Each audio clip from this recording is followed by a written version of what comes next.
welcome to another call. So this time I have with us somebody that we're going to talk about something a little bit different, but you're going to understand why because it's all relevant, right? So with us today is Ruchika Mehta. She is a psycho-spiritual teacher oriented towards integrating psychology and spirituality to enrich our lives.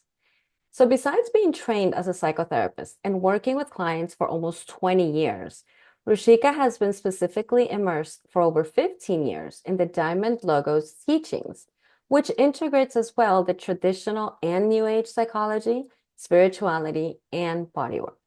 So today she's joining us to talk to us about what psychospirituality is and how is it that she found this to be the roadmap that spirituality alone wasn't offering her.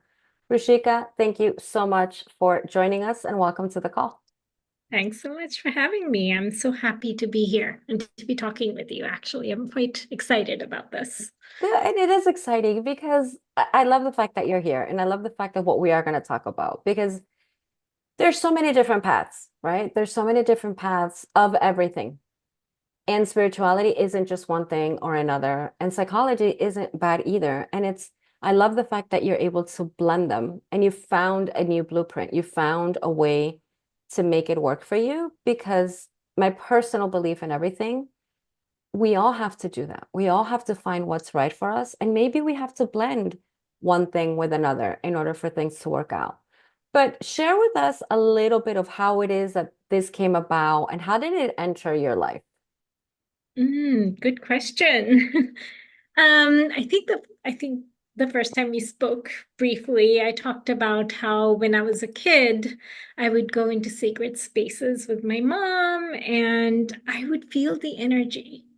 And it was really great. Like it was really yummy. And as children, I think we can feel them. We're a lot more open. Mhm.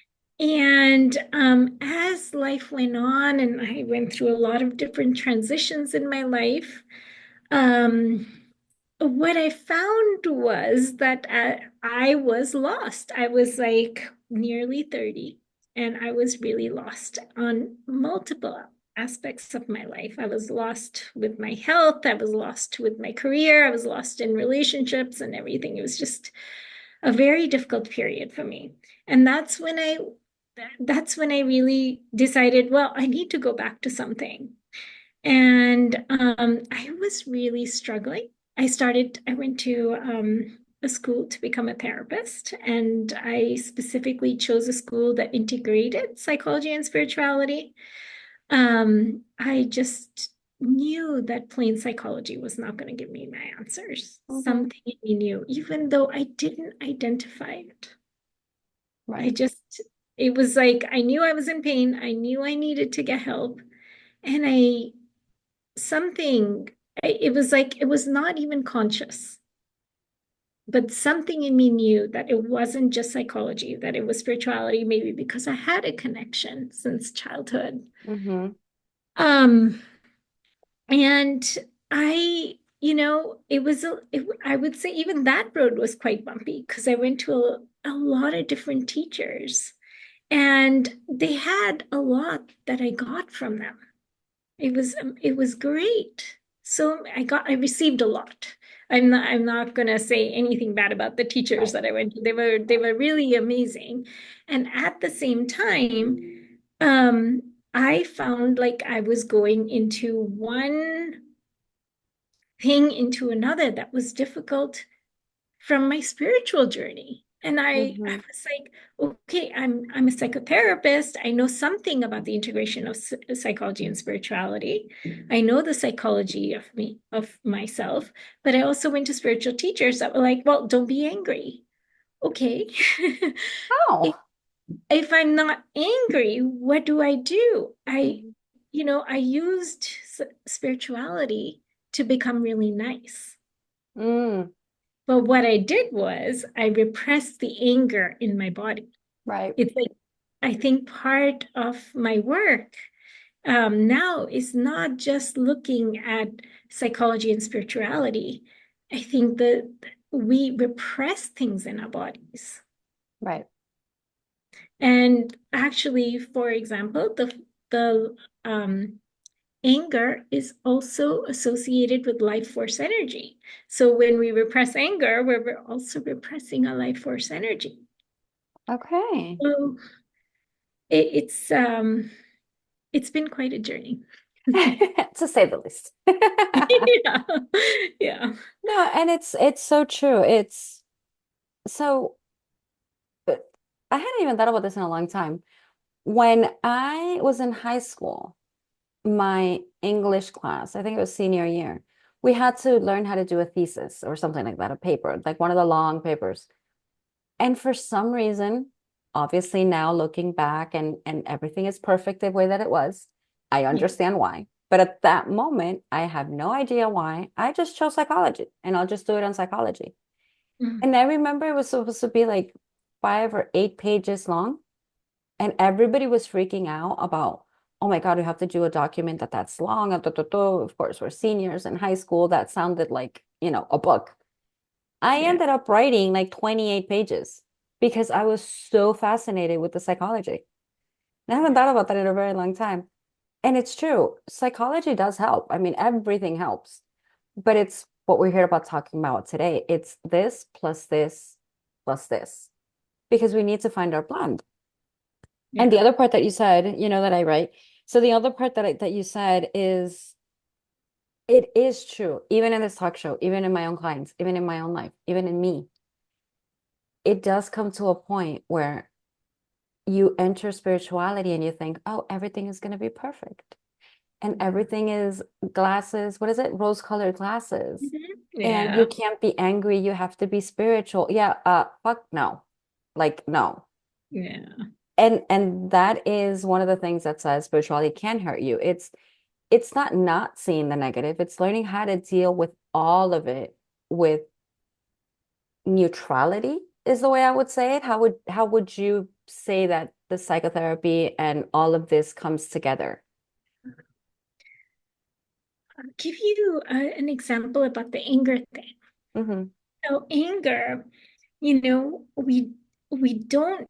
I like the anger. I think you had brought it up when we first spoke, but I Yeah. think anger is like really good because we don't know what to do with it. Many of us will repress our anger. Hmm. We will either turn it towards ourselves or we'll repress it somewhere where we don't know where it's going, Hmm. because we don't want to act it out. We don't want to say things, do things that we regret. Some of us will like act out of anger, and um uh and then regret it. Right. Do damage Right. that way. But we don't realize that there's a third alternative, which is what happens when we feel the anger in our bodies? Like, what happens actually? What if we tolerate what happens in our bodies when we feel it? Okay, heat comes into the body, Hmm. then the body starts to feel bigger. It's like actually we feel like we're expanding. Hmm. And then we continue to sit with it. Anger transforms into clarity. I mean, psychology will say, put your boundaries up, right? But we're putting our boundaries up without actually feeling it in our bodies. Like our Hmm. bodies guide us to have clarity where we need to put our boundaries. But Okay. so this is the deepened aspect of it. The psychology is like, let's put boundaries up, but we don't actually feel where our boundaries are, or where, we haven't transformed that energy. Hmm. A lot of times. And then spirituality is like, okay, not to repress it, but to actually trans really the energy changes. Hmm. Yeah. Yeah. And it's true. There's so many different aspects to look at it, right? Because spirituality, there are many, many realms of spirituality that will say transmute it or change it or be okay with it and sit with it, Hmm. which is good, which is great. I'm not like I've done that, I've said that, and the whole thing. My question is, what happens when we can't do that for ourselves? Because we can tell other people, but sometimes that introspect and that whole, I really have to dig deeper. I always get confused when I say that. Dig deeper into Mm. ourselves, it's not just, like you said, putting up a boundary, because what are we putting a boundary to? And then by doing that, we are shutting down our system, right? We are shutting down what the body's feeling and trying to guide us. Yeah. I mean, I have to say, I also don't want to simplify this journey because it's not easy. What you said about what if we can't? Mm-hmm. It's not easy, and it's hard for most of us to do it on our own. Mm-hmm. That's the truth. Yeah. I started going to this work for myself. I had to find something instead of just feeling like, well, I'm receiving a lot from this teaching, but I need something to bring it together for me because I don't know how to put it into my day-to-day life. But it wasn't just that I was getting the theoretical knowledge about it. Mm-hmm.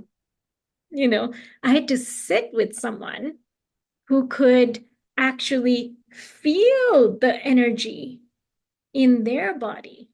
Mm-hmm. They had gone through it. They had learned how to transform it, not just that it's done and I'm enlightened, but like they transformed it. They were comfortable with the energy in them.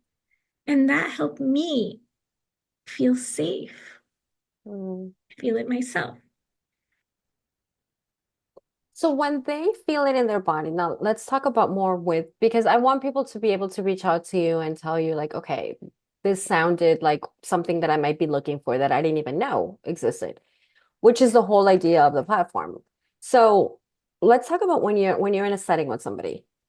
Do you help them, like, how does a setting with a psychospirituality work? Is it like are you an energy person that you can feel the energy of what they're feeling and you help them, or is it through your experience, quote unquote, life, that you're able to sit with them and be like, I understand what you're feeling, and help you feel safe? Like, how does that work? Mhm. Yeah, that's a good question.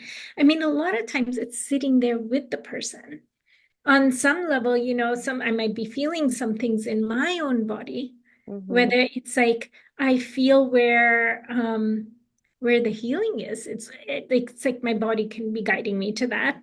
Okay. But really, it's not about it's like I'm getting guidance, but Mm-hmm. so much of the work is them. Right. Them guiding them into their bodies, guiding them being present with them so they can feel safe to experience it themselves. Because, yes, if they have this experience with me in their lives, that empowers them in their lives to, when something arises, they can move through it again. It's a Right. skill. It's Right. it's definitely a skill that we need to build, you Right. know? Yeah. So you're providing that safe space for them to be able to connect with that and not be scared or pushing it away or anything. So you're able to provide it, but then you're coming from a place of, I get the psychology parts of it and I get the spiritual parts of it, but I'm here to back you up. So that's basically you're that container for them of safety. Yeah, because it can be so scary. I'm feeling something in my body, like all by myself.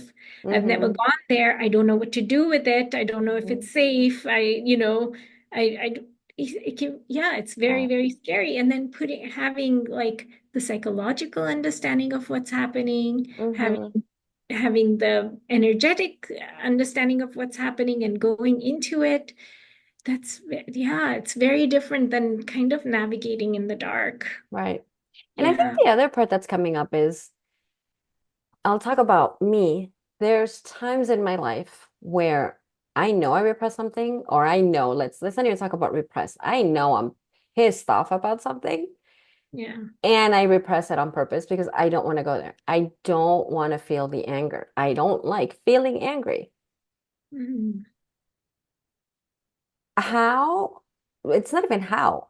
It's those moments that it's not that you're scared of not knowing what you're going to find, but scared of your own anger. And so, how do you deal with that? If somebody comes up and they're like, look, I don't know how bad I'm going to explode, and I have all this anger in me, and if I unleash it, hell would Yeah. break loose.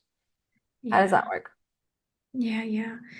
I mean, of course, we have to titrate. I think it's interesting that we're talking about anger so much because I want to, if it's okay, I just want to zoom this out because it feels like, oh my gosh, we're talking all about anger here, Yeah, right? yeah, yeah. No, It's not about any emotion. Yeah.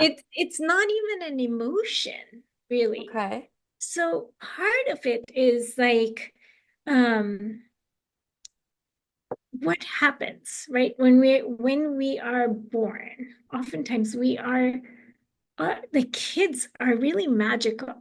Mm-hmm. They um they have so many things that they move through so quickly. I don't know if you've been around kids a lot. Mm-hmm. Mm-hmm. But they're really great about they will have like they just flow. Mm-hmm. This is how Right. their systems are. They Right. just flow. And they go into so many different aspects of their beings, so Yeah. many states of being, Mm-hmm. whether it's groundedness, whether it's peace, whether it's life force energy. Like the emotions is one thing, right? Mm-hmm. If we're just looking at psychological plane there. But Okay. really, who are we? Okay. The we are not also one of the difficulties was for me when I went into spirituality was like they were talking about enlightenment. And it's like, oh, we are nothing. There's nothing real. We are nothing. I am no one. And it's like, well, no. you Right. know, it there's something that even I did. It was so syntonic for my ego to be like, I am nothing. Mm-hmm. And then I'm going, well, okay, but who is the one who's here right now who Mm-hmm. feels like she has something to offer? Mm-hmm. Or who in you feels like, oh, this is my path. Mm-hmm. It's not the absolute, it's not the I am either dissolving into it or I am nothing. It's also there's a being here who's like maybe taken a long time to evolve to this point,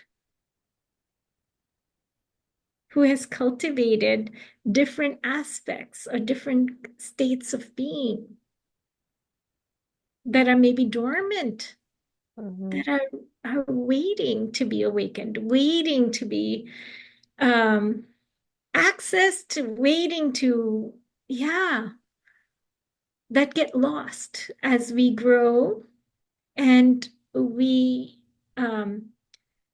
experience different things, different wounds, different experiences. We live in in a time where we don't have people mirroring us or who we actually are. Right.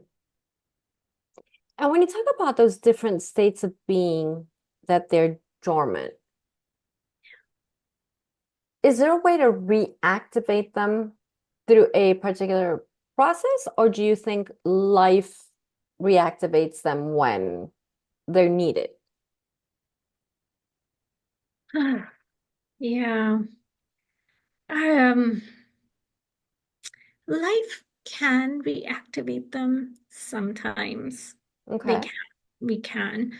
But in my experience, I think a lot of us have so many experiences that instead of reactivating them, we go through a process of shutting down a lot of Okay. times from those because of our wounds. We lose access to those states, to those qualities that we had access to. Um, I don't know if you can think about something like I if you have like a who you are, Mm-hmm. a sense of who you are, Mm-hmm. and a memory of how you connected with the who you were, even 10, 15 years ago. Mm-hmm. I don't know if you have like something that comes to mind that you might have had really easy access to, but now it's not that easy. Yeah, does Right. anything mind for you?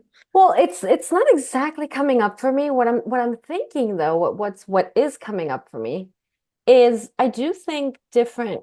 Okay. The reason I also asked the question was because the different states of being, I do see them as dormant. I don't see them as we've lost them because they're still there, except we're Yeah. not using them, so they're dormant. But that's why I said, how do we wake them up? And the reason Yeah. I asked is because of this. So, yes, there are parts in my life. So to answer your question, there's not one in particular I'm thinking of right now. But there's parts of my life that it's like I was acting a certain way. And then in a different part of my life, it was like a different, let's call it an archetype. It was like I was acting under one archetype. And then in a different part of my life, I was acting as another archetype. And I can see the correlation of how it got there. But if I Mhm. compare, it's totally different. It really is. So Mm. I know either something that was dormant woke up because I needed it to wake up, or I woke it up without knowing. Um, or in the process that I do and in the coaching that I do, the way that I always explain to people is we're like an onion. And when we peel the layers of the layers, there's always more peeling to do. And there are points in my life that I'm like, how many layers does this onion have? Because it's like I wanted to be done with the healing. But again, it wakes up different states of the being that I'm not even aware of. So it's like I don't even have to say if they're dormant or not, because in my mind, conscious human mind, I didn't even know they existed. Yeah. Does that make sense? Yeah, yeah, yeah, totally. Yeah. So one of the things is, doing some kind of practices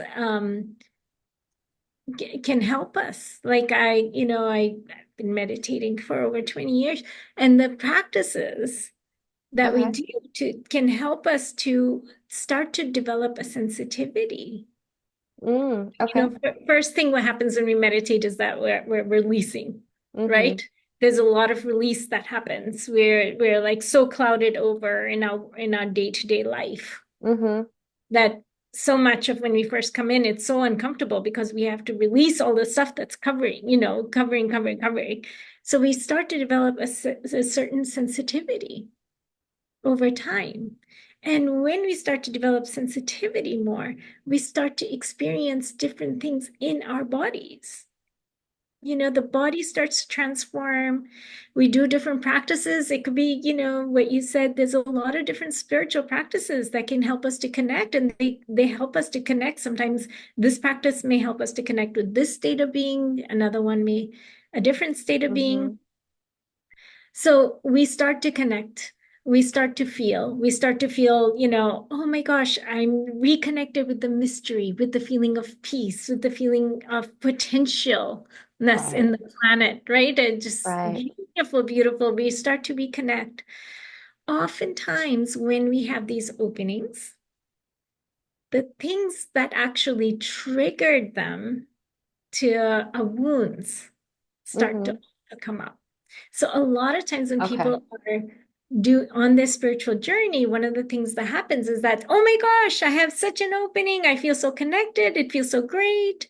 And then what they don't, the map is missing, which says, well, you're gonna have this opening. It's gonna bring up the other side of it, which is the wounds and the whatever got it covered over. And a lot of times we'll be like, well, I just need to practice more. I need to meditate more. I need to dance more. I need to, do this more. And yes, it gets us back to that state. But over time, unless we start to address the wounds that are coming up, Right. we don't, we bypass to try to connect with that state, but it's not sustainable. Now something's coming up. I'm all over the place. I Yeah. can I can recognize I'm all over the Yeah. place. No, no, no. But now something's coming up Yeah. because okay. Um, oh God, let's give it a round number. Let's say 10 years ago. I don't remember, but let's say 10 years ago because it was a while ago. I remember calling a friend. So I did Theta healing and I practice and whatever, the whole thing, certified. But when I started going to my friend for her sessions, I remember calling her one day and saying what you just said. But it never clicked. You just explained it to me. I remember calling her and saying, I just had this wonderful release. I just had all these things. I feel so good. And the very next thing that happened in the next 20 minutes, it wasn't even like in a week. It was like the next thing, anything triggered me, and I was right back down, feeling like crap, pissed off, like all that goody goody, yummy, yay, release energy high that, let's be honest, that's what spirituality gives us. It gives us like this natural high of literally that's how we are supposed to be all the time. But since we're not, we only get like glimpses of it.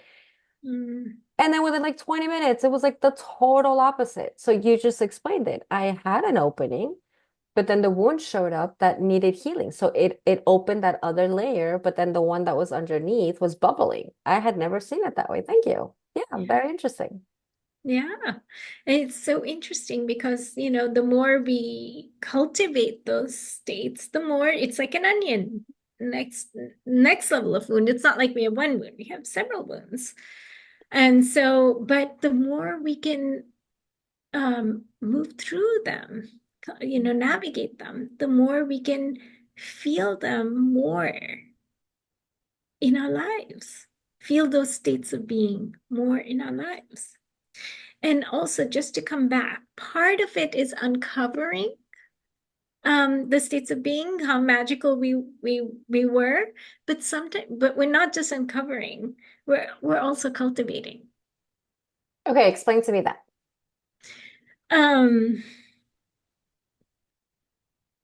like I may not everybody is the same. Mm-hmm. So, like some the soul aspect that we spoke about, we're Mm-hmm. not all the same age. Mm-hmm. We're here at different ages, we have different interests. Some people have like absolutely no interest in their growth, in their or they aren't guided through their suffering Mm-hmm. into their growth, for Mm-hmm. example. They may have some, everybody has something. Mm-hmm. And I don't think I'm coming out right. Some people are born without feeling like they need to go on that path explicitly Right, in, right, in this lifetime. And I don't think it really speaks to their right, soul right.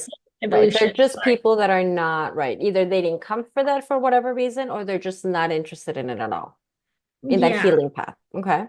I think I went down the wrong. I'm gonna back up.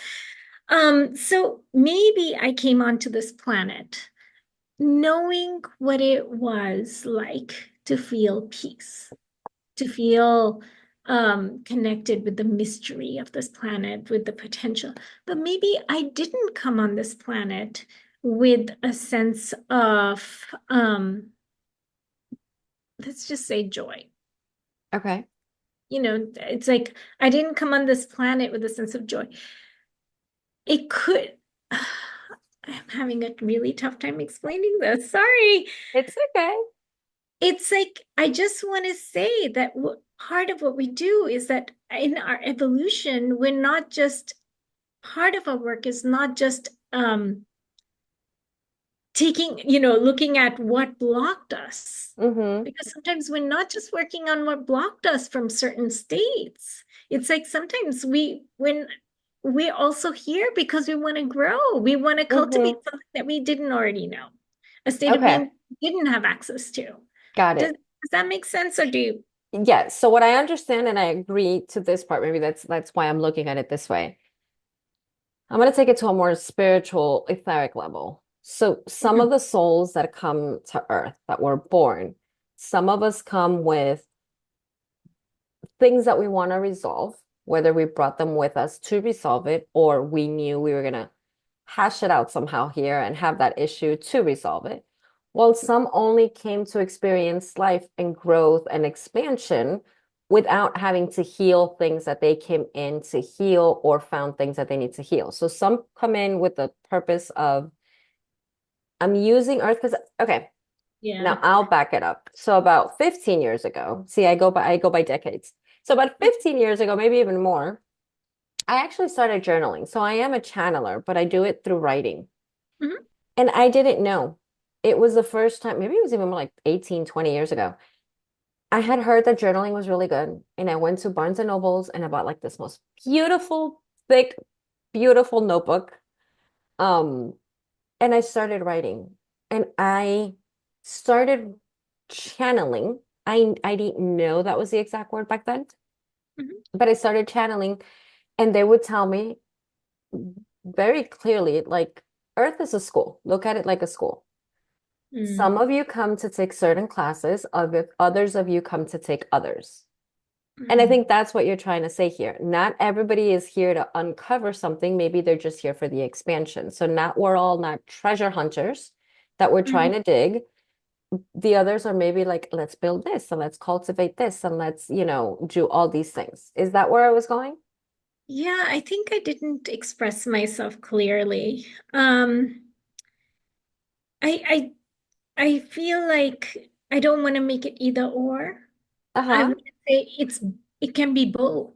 It can, of course. Yeah, Of course. yeah. Yeah, no, no. Um, Nothing ever, even in the universe, in life, in soul, or yeah. even on this call, nothing is black and white. Everything is, there's always a little bit of something everywhere.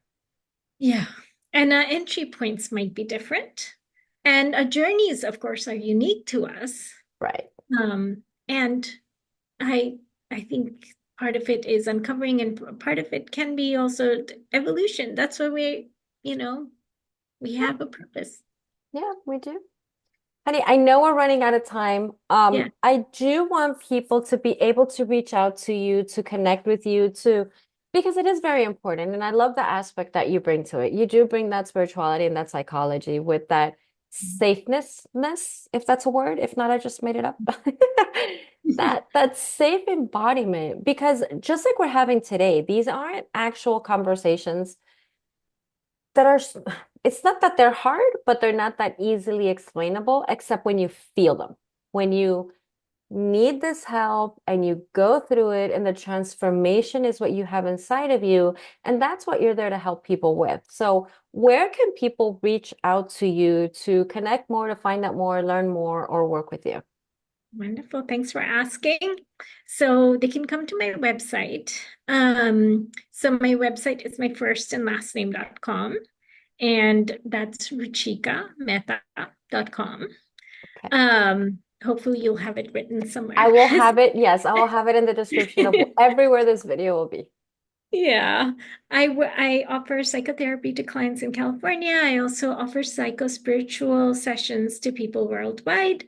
I'm also going to be adding some groups. I'm really working on putting some groups together.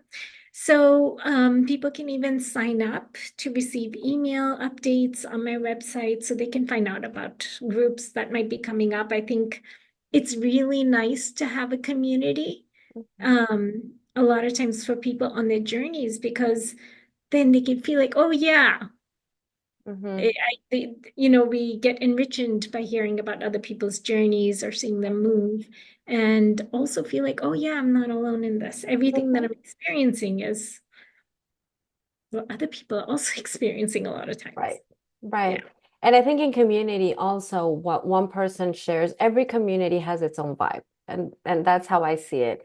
And maybe somebody in that community expresses something or goes through something that maybe you also have in your life, but you didn't remember and it triggered that memory. So it's like it's a helping Yeah. hand for everybody. So I think that's great.